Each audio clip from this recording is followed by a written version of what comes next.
Comment peut-on avoir une relation avec Jésus? C'est une excellente question. La première chose à savoir, et ça va faire flipper beaucoup de personnes, c'est que tu n'as absolument aucune relation avec Jésus tant que tu n'es pas sûr d'être sauvé et d'avoir la vie éternelle. Tant que ces choses ne sont pas certaines, tu t'amuses à avoir une relation avec Jésus alors que tu n'en as pas du tout en réalité.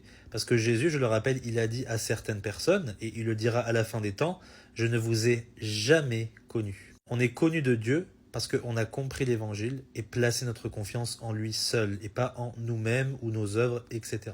Maintenant que ça c'est clair, si tu es sauvé, eh bien super, bonne nouvelle, tu peux maintenant avoir une relation avec Christ. Et ce n'est pas différent de ce qu'ont vécu les disciples et les apôtres. Comment cela? Eh bien, ils marchaient avec lui, ils étaient à l'écoute de sa parole, ils restaient proches de lui et ainsi de suite. Eh bien, de la même manière aujourd'hui, vu que Jésus n'est pas sur terre, comment est-ce qu'on peut avoir une bonne relation avec lui? Évidemment, ça commence par une bonne vie de prière, parce qu'on a besoin d'être fortifié dans l'esprit pour pouvoir faire sa volonté. Et sa volonté, elle se connaît dans la parole de Dieu uniquement. 3 Jean chapitre 1 verset 4 nous dit « Je n'ai pas de plus grande joie que de savoir que mes enfants marchent dans la vérité. » Et la vérité, c'est quoi d'après Jésus lui-même?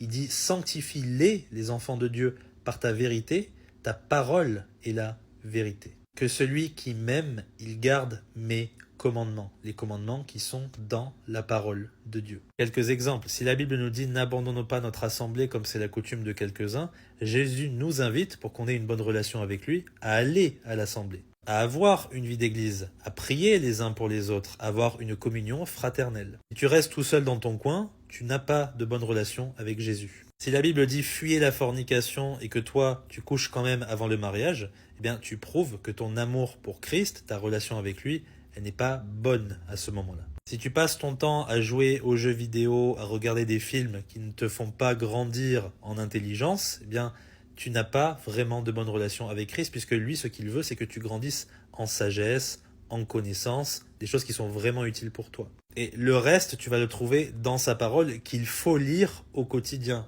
L'homme ne vivra pas de pain simplement, de pain physique, mais de chaque parole qui sort de la bouche de Dieu, dans laquelle, je le rappelle, tu vas retrouver quelle est sa volonté. J'espère que c'est clair pour toi, que Dieu te bénisse.